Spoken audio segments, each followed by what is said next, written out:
Hello kaibigan! Eto na naman si Mama Cherry. Mag-uusap tayo tungkol sa aanihin. Ano yung aanihin na pag-uusapan natin? Dapat magtanim para meron tayong aanihin.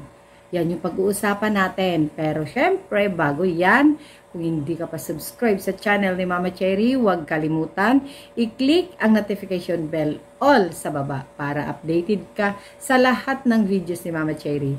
Subscribe na!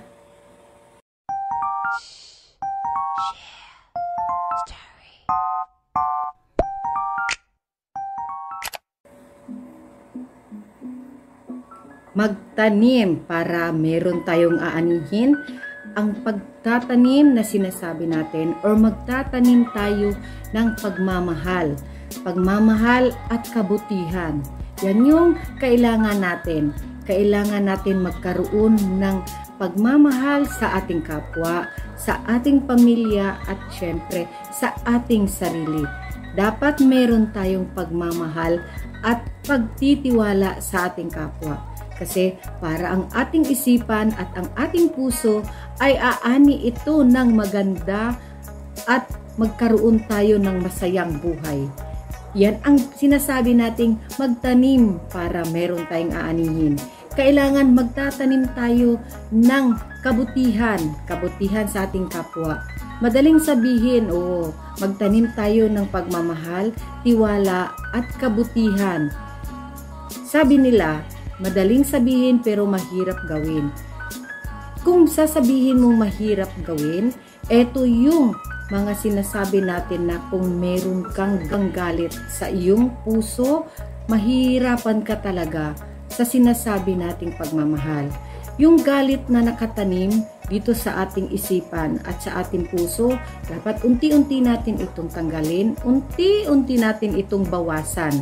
Kasi ang panahon natin ngayon, hindi natin masisiguro. Kasi alam natin ang panahon natin ngayon, medyo mahirap na talaga siya. So, kailangan natin talagang magkaroon sa sarili natin ng pagmamahal. Unti-unti nating tanggalin ang ating galit sa puso.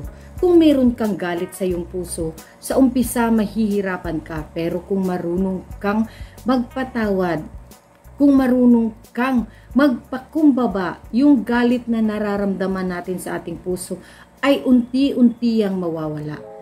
At kung may hinanakit ka sa iyong kapwa, sa iyong kapamilya o sa iyong mga kaibigan, yung hinanakit, natural sa isang tao, minsan nagkakaroon tayo ng hinanakit. Pero dapat wag natin itong itanim ng matagal kasi aani ka ng hindi maganda or hindi mabuti sa iyong kalusugan. Yung hinanakit natin sa ating puso, kasama na dyan yung ating isipan. Kasi pag may nakatanim dito sa ating puso na mga panghinanakit, yung galit at yung inggit, mas pinakamatindi pag nagkaroon tayo ng inggit. Etong mga ganito, pag meron ka talaga nito sa ating puso, sa ating sarili, mahihirapan tayo sa pang-araw-araw natin. Mahihirapan tayo kasi ang inggit ng tao, talagang mabigat yan sa isipan at sa puso natin. Yung mga galit at hinanakit, tapos may inggit pa, hindi ka talaga makakagalaw ng maayos, hindi ka makakapagbigay ng pagmamahal. At hindi ka rin makakapagbigay ng mabuti sa pang-araw-araw kasi meron kang daladala sa iyong puso na galit, hinanakit at inggit. Unti-unti natin itong bawasan, unti-unti natin itong tanggalin kasi tayo rin ang mahihirapan. Sarili natin ang maaapektuhan. At hindi lang sa ating sarili, kung sino yung kasama natin sa buhay, pati sila mararamdaman nila yung mga hinanakit natin sa mundo, hinanakit natin sa ating kapwa-tao, at lalo na yung kasamang inggit. Walang magandang maidudulot ito sa ating sarili. Walang makikitang mabuti ito sa atin pag ito ay ating daladala. Kailangan na natin ito talagang bitawan, alisin at tanggalin para tayo ay makakaramdam ng pagmamahal at kabutihan sa ating sarili. Hindi man natin ito magagawa kaagad, pero unti-unti, lalo na sa panahon ngayon, kailangan na natin kasi hindi natin alam ang ating kinabukasan.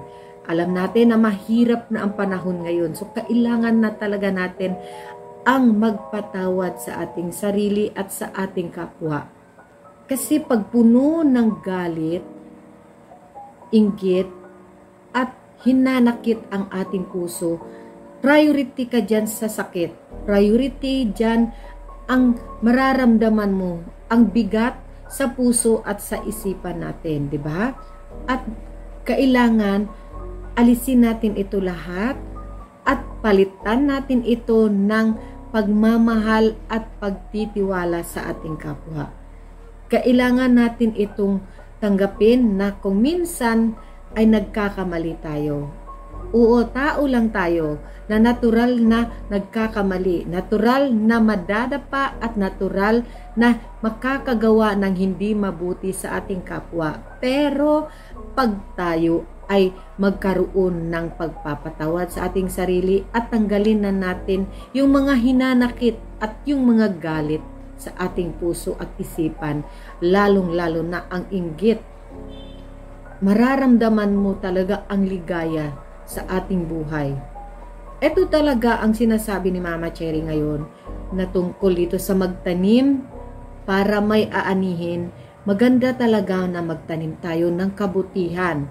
Hindi pa huli ang lahat habang may oras pa tayo, habang may panahon pa tayo, dahil hindi natin alam ang ating kinabukasan, ang ating bukas.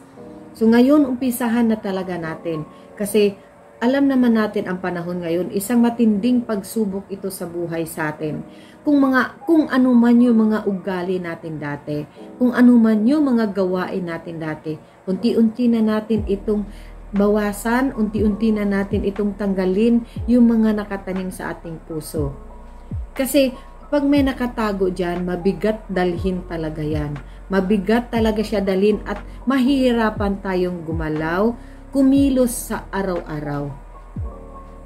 At isa pa, kung tayo talaga ay mayroon talagang nakatago dito sa ating sarili na mga halimbawa, mayroon tayong mga nakaimbak dyan o nakaimbak talaga. Kung mayroon tayong nakaimbak dyan na mga hinanakit, mga galit at saka puot, madali lang po talaga siya pagsamahan talaga natin ito ng panalangin. Kasi kung wala tayong panalangin sa Kanya, talagang mahihirapan tayo itong tanggalin sa ating puso. Pero pag may panalangin tayo sa Kanya, madali tayo magkaroon ng pagpapatawad sa ating sarili at magkaroon tayo ng tinatawag natin na peace of mind at magkaroon tayo ng saya sa ating puso. 'Di ba? Masarap mabuhay pag wala tayong nararamdamang ganito. Sabi ko nga, tao lang